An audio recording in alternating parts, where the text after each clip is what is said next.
Bien, bueno, buenos días a todos. Eh, Nuevamente estamos vamos a realizar la primer clase de educación para la salud. Visto que, bueno, ahí como me dijeron y estuve viendo, no salió el audio, no sé qué problema hubo. Así que, bueno, rápidamente, nuevamente, soy el profesor Barragán, Javier. Vamos a tener esta materia eh, conmigo, que ahora es cuatrimestral, antes era anual. Y vamos a ver, en este caso, la primera unidad, ¿sí? Rápidamente. Y lo que me gustaría es que, bueno, cuando nos encontremos en forma presencial, vamos a hablar un poquito más sobre los pocos contenidos que quedaron de esta materia, del cómo va a ser los exámenes y, bueno, algunas cositas más administrativas. Así que bueno, estoy esperando un poco que nos veamos un poco las caras el primer día en forma presencial para ya después dejar los lineamientos generales de la cursada, ¿sí? Recién estoy dejando esta clase. No pude asistir la última porque cuando empezó abril, bueno, tuve un tema de salud, tuve un cuadro de dengue, estoy recuperándome, así que esta es la clase que voy a dejar para el día, sería 17 de abril, creo, ¿sí?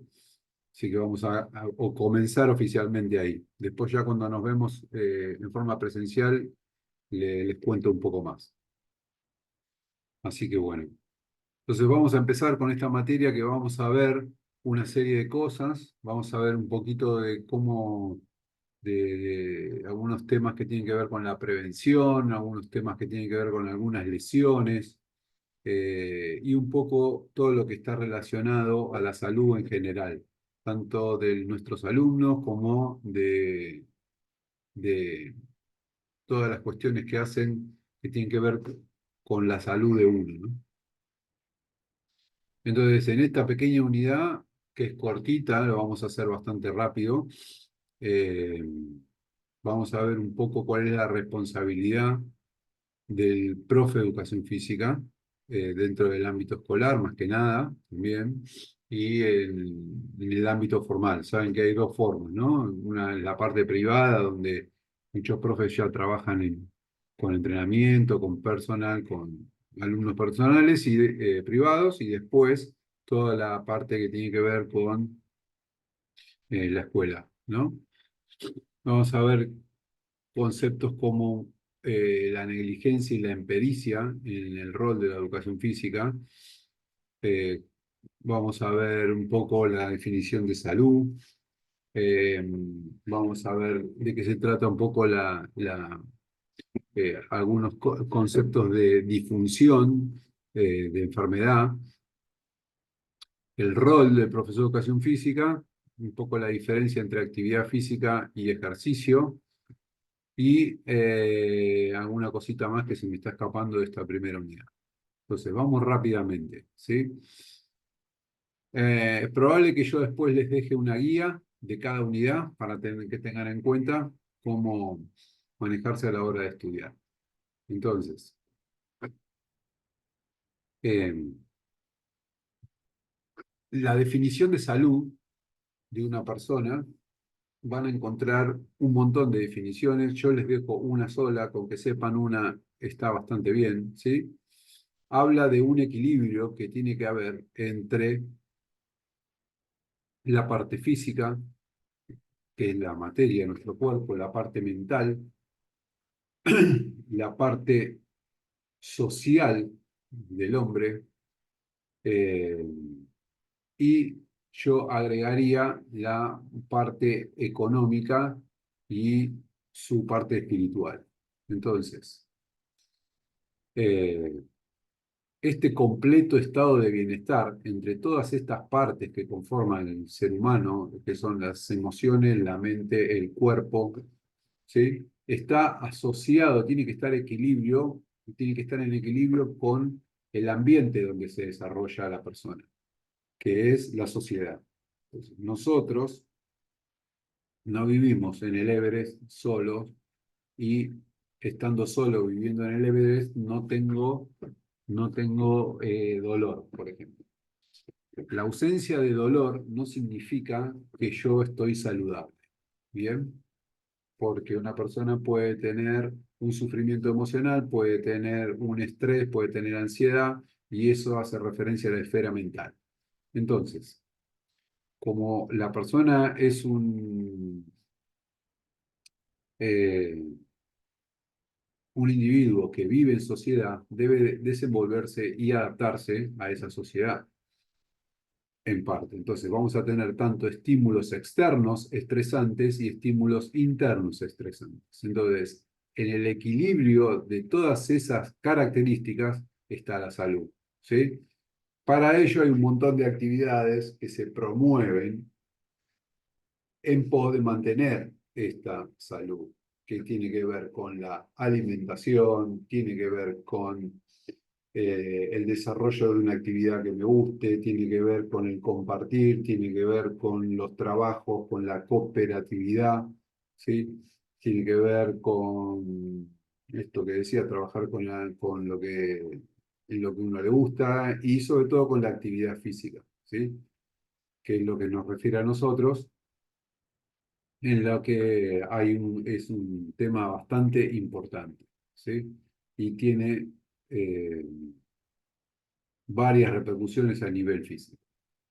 Entonces, entre esta salud es la búsqueda de equilibrio entre todas las cosas que son de alguna forma negativas y todas las cosas que son positivas, ¿no?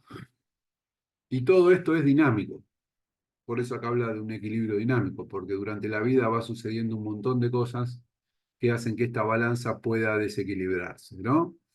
Entonces, entre el estrés, polución, sedentarismo, traumatismos, la parte genética, pensamientos negativos. Acá tenemos toda una serie de cosas que hacen que la balanza se incline hacia lo negativo. Bien. Eh, en donde supuestamente después va a aparecer un síntoma o una enfermedad. Y de este lado tenemos la parte positiva que te intentaría equilibrar la otra mitad. Bien. Entonces, dicho esto, un poco la definición de salud, ¿no? Acá tienen otra, otra definición, pero básicamente es eso a la que quería que sepan y a la que estamos hablando. La salud tiene varias etapas en forma general, ¿sí? Tenemos la parte preventiva, ¿sí? Tenemos la parte de preservación o atención de la salud y tenemos la parte de rehabilitación, ¿no? En general, el profe de educación física, si tiene un rol en esto, lo vamos a ubicar en esta primera etapa, que es como un rol primario de atención, donde lo que vamos a intentar es disminuir riesgos, anticiparnos a que no suceda ninguna lesión o ningún problema. Y la otra función importante, acá está un poquito resumido, por eso me gusta esta diapo donde también habla sobre informar y educar. Y para informar tengo que saber. Entonces, tengo que saber cuál es la mejor forma para elongar un músculo, para informar, educar al alumno, para que eso genere prevención y el alumno no tenga un desgarro, por ejemplo. ¿Sí? Bien, entonces, los niveles de la salud vamos a tener en el periodo prepatogénico, que es donde aparece antes de que aparezca la enfermedad, ¿sí? Estamos hablando siempre de prevención primaria o atención primaria, ¿sí? Luego vamos a tener el periodo patogénico, que corresponde a la prevención secundaria. Acá es donde en general aparecen los síntomas. Y luego vamos a tener el pe- la, el pe- el- la parte final a esto, que es la resolución de la patología, donde la persona se recupera o no, que sería la intervención terciaria, que sería la rehabilitación o reeducación. Entonces, básicamente tenemos estos tres, ¿sí? Atención o prevención primaria, secundaria y terciaria. Muy bien. Entonces, vamos a esto. Siempre cuando tengo un problema voy a tener factores de riesgo, ¿sí? Por ejemplo, una persona vamos a tomar una persona de edad media, donde esa persona, como todo el mundo, va a tener lo que se conoce como factor de riesgo y marcador de riesgo. Tengan en cuenta la diferencia que hay entre estos dos, ¿sí? Un factor de riesgo, endógeno o exógeno, precede a la enfermedad. Está asociado a un incremento de la probabilidad de incidencia de esta enfermedad y tiene responsabilidad causal en su producción, ¿sí? En cambio, un marcador de riesgo es un concepto reservado a las variables de las personas que son endógenos, que no son controlables y que definen a los individuos particularmente vulnerables. No son controlables, ¿sí? ¿Qué significa esto? Que los factores de riesgo son modificables y los marcadores de riesgo no son modificables. Pongamos un solo ejemplo. Un factor de riesgo puede ser el colesterol, puede ser la presión alta, puede ser la diabetes, ¿sí? ¿Por qué? Porque yo todos estos tres los puedo modificar cambiando la dieta y haciendo ejercicio, por ejemplo. Entonces eso corresponde a un factor de riesgo exógeno. La obesidad, el fumar, el sedentarismo, todo esto son factores de riesgo. Y un marcador de riesgo es una variable endógena. Por ejemplo, la persona tiene una pierna más corta que la otra. Por ejemplo, la persona tiene escoliosis. Eso yo no lo puedo modificar. ¿Bien? Entonces, ese sería un marcador de riesgo. Ahí tienen la diferencia, ¿no? Muy bien. Entonces, ya dijimos que la prevención secundaria se dedica a la atención y la prevención terciaria a la rehabilitación. ¿Bien? Muy bien.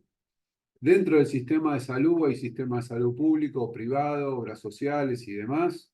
Eh, el Estado tiene un rol, ¿sí? ¿Cuál es el rol del Estado dentro del sistema de salud? Bueno, en teoría, en teoría, fijan los objetivos y elaboran las políticas de salud. No siempre son las mejores y siempre están manipulados, para mi gusto. Coordinar los distintos sistemas de salud, hacer controlar a los prestadores de salud, esto no, que generalmente no ocurre, verificar los recursos físicos, instalaciones, aparatología de los hospitales y asegurar la cobertura total de la población, que esto tampoco ocurre, ¿sí? Entonces, sepan solo que el Estado tiene un rol en relación a esto, que está muy bien descrito, pero de ahí a que se cumpla es otra historia, ¿no? Muy bien. Vamos a pasar. Y para cumplir un poco el rol y controlar un poco la salud, ellos se rigen de acuerdo a indicadores de salud, ¿no? Siempre se está tomando indicadores de salud. ¿Y qué son? Son parámetros que nos da una idea de cómo está la población en los diferentes aspectos. Por ejemplo, qué tasa de mortalidad hay cada 1.000 habitantes, qué tasa de mortalidad infantil hay, eh, la tasa, el indicador de cobertura de salud, niños menores de 1 año vacunados, niños que no están vacunados, eh, bueno, qué cantidad de médicos hay cada 10.000 habitantes. Bueno, estos son todos indicadores de salud para seguir, para tener un control de cómo se lleva a cabo este rol. Muy bien, seguimos avanzando porque esto mucho nos interesa. Bien. Entonces, vamos a hablar un poco de esto, que es importante, ¿cuál es el rol del profesor de educación física en la salud escolar? Eh, Podemos, como dijimos hace un ratito, podemos describir eh, varias actividades o varios objetivos que tiene el profe dentro del ámbito escolar. Por ejemplo, participar de las campañas de promoción y protección de la salud. Siempre se hacen campañas a nivel nacional, ¿sí? Entonces, los profes de educación física, desde su aporte, participan en estas campañas. Fomentar conductas saludables y cuidando la seguridad de los entornos. Prestando atención a ciertas pautas de alarma y teniendo criterio de derivación interna a otros profesionales. Esto es importante porque ustedes están en un gimnasio o están viendo a un chico que está corriendo mal porque no puede doblar bien la rodilla. Bien, entonces están prestando atención a esta pauta de alarma que no puede doblar la rodilla y derivarlo, hablar con el padre para que lo lleve al profesional adecuado. ¿Sí? Ofrecer primeros auxilios, que esto algo vamos a ver, en caso de ser requerido por los alumnos. Tienen un alumno que se resbala, se dobla el tobillo y se cae al piso. Bien, los primeros que van a estar ahí son ustedes. Entonces, algunas pequeñas pautas de primeros auxilios, sobre todo para no dañar, vamos a tener en cuenta. Y contribuir a la mejor calidad de vida a través del ejercicio, ¿no? Esto es tremendamente importante. Entonces, la salud del ejercicio en las diferentes etapas de la vida, ¿sí? Entonces, ustedes van a utilizar cuando sean niños el ejercicio en formas de juego, estimular en forma coordinativa la expresión corporal y el esquema corporal. En la adolescencia el ejercicio y la coordinación lo van a ayudar a adquirir una nueva noción de su esquema corporal, ¿sí? Alteración ahí se van a encontrar con chicas o con niños que tienen escoliosis y, bueno, y demás. En los adultos eh, también tiene al parecer tuviera un objetivo lúdico, ¿no? Pero a veces se torna muy competitivo con estos torneos de fin de semana y demás. Entonces, ahí es donde se empiezan a ver más las lesiones de los adultos que no tienen posibilidad de entrenar, no hacen lo que deberían y empiezan con las lesiones. Y a prestar atención que siempre tiene que estar la actividad organizada, coordinada y bajo control médico, sobre todo en esta etapa ya de adultos, estamos hablando de 40, 30, 50 años. Y en la vejez, que es muy importante la actividad física en la vejez, ¿sí? Sobre todo porque mantenemos un montón de cualidades físicas para evitar caídas, fracturas y el retraso de muchas enfermedades que se generan eh, por el sedentarismo, ¿no? Bien, esto vamos a hablar un poco mejor después. Tratar de evitar esto, el sedentarismo, 2 o 3 días a la semana de actividad física o 3 o 5. Hay gente que realiza actividad física todos los días, ¿sí? Y eso es muy, muy beneficioso. Muy bien. Vamos a hablar de dos conceptos que son legales de abogacía para que tengan en cuenta a manera de ejemplo.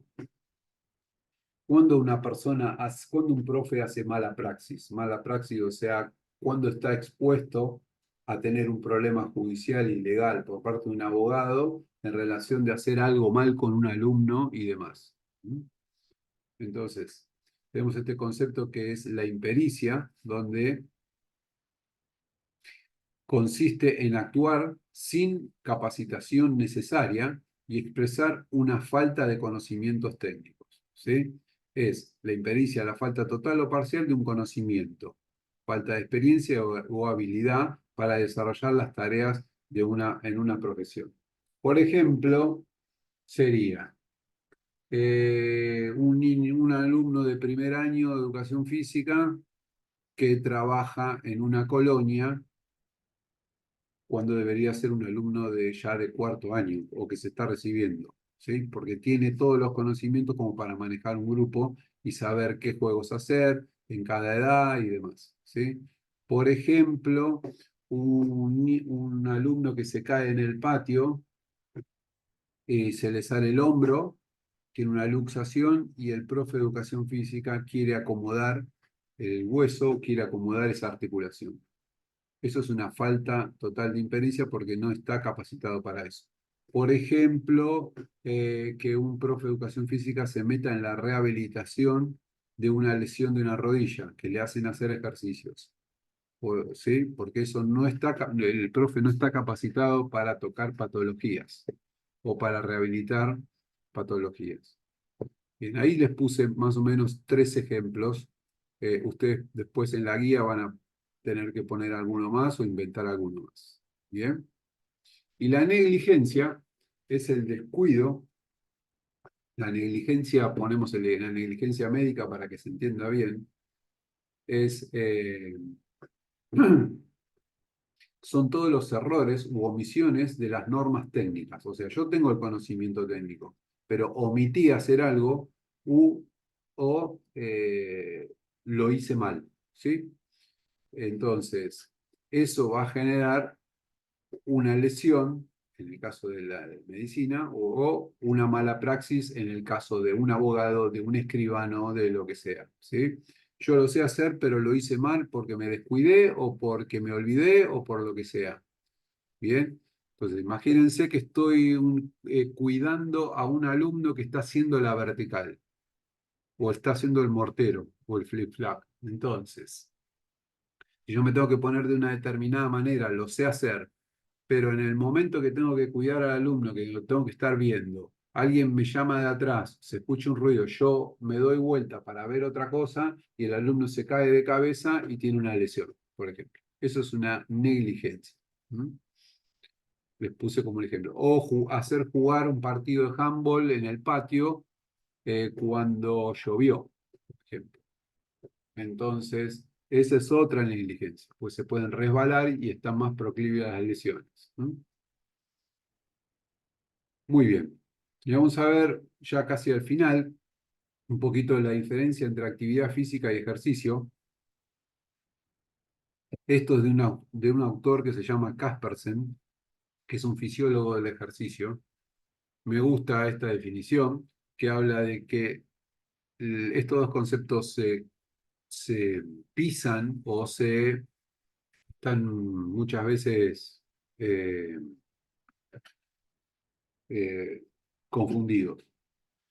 Entonces, en la actividad física hay un movimiento voluntario de toda la musculatura, ¿sí? Esquelética, y por supuesto el músculo usa energía, que es el ATP, adenosín trifosfato, ¿no? Eso está dentro del músculo y yo uso esa energía para que el músculo se contraiga y yo pueda caminar o trotar. Esto es la actividad física. Bien. El ejercicio es lo mismo, ¿sí? Es el movimiento voluntario donde voy a gastar la energía que está dentro del músculo, pero los movimientos que yo hago están planificados, están estructurados de una determinada forma por alguien que entiende, por ejemplo, un entrenador, y están dirigidos al incremento y al mantenimiento de todos los componentes de la aptitud física, sea coordinación, fuerza, explosión, flexibilidad, lo que sea. Entonces, fíjense que acá hay un objetivo, que es incrementar o mantener. Acá no hay objetivo. Puede que esto se dé, puede que aquí se aumente la aptitud física. Obviamente, si yo voy a caminar 5 vueltas al Parque Chacabuco y lo hago los lunes, los miércoles y los viernes, es probable que se incremente mi consumo de oxígeno, es probable que me baje la presión, es probable que yo sienta un poco más de energía y es probable, todo eso es probable, ¿sí? Pero esto no tiene un objetivo y no es medible. En cambio, esto sí, esto es el entrenamiento, donde todo está planificado, estructurado para que se incremente la actitud física y yo puedo medir eso, puedo medir el consumo de oxígeno si mejoró o no, puedo medir la potencia, puedo medir la fuerza, puedo medir, ¿sí? Entonces, sepan un poco la diferencia entre esto y esto. ¿Mm? Y por último, ya introduciéndonos en el capítulo que viene, que es inflamación, vamos a ver esto rápidamente, que son algunas definiciones. Por ejemplo, un síntoma. Una persona que tiene un síntoma. ¿Qué es un síntoma? ¿Sí? Un síntoma es una manifestación subjetiva de una enfermedad o de un estado de un paciente que está interpretado por el mismo paciente. ¿Sí? Esto significa que es subjetivo. O sea, que un síntoma puede ser el dolor, porque es subjetivo. Yo no lo puedo ver al dolor. En cambio, el signo es una manifestación objetiva de la enfermedad. ¿Sí? Esto lo puede ver cualquiera. El médico, lo puede ver una persona ajena, lo puede ver cualquier persona. Si yo me doblo el tobillo y tengo un edema, es un signo. ¿Sí? Tengo una inflamación y esto se ve. ¿Bien? El diagnóstico es la identificación de la enfermedad. O sea, yo tengo faringitis. ¿Por qué tengo faringitis? Porque tengo una serie de signos y de síntomas que se agrupan y me da una determinada patología. Entonces, la enfermedad, previamente, es el conjunto de síntomas, de signos y síntomas, ¿eh? Que tiene una evolución, tiene un cuadro clínico y un tratamiento específico. El diagnóstico es la identificación de esta enfermedad y luego tenemos el tratamiento. ¿Eh? Bien. Entonces, en esta primera unidad rápidamente les voy a dejar este video, luego les voy a enviar, les pido por favor al que es el encargado del grupo, si me puede enviar un mensaje para tener un contacto más rápido antes de que nos veamos en forma presencial. Bueno, les dejo un saludo y nos vamos a ver ya la próxima clase, el próximo video.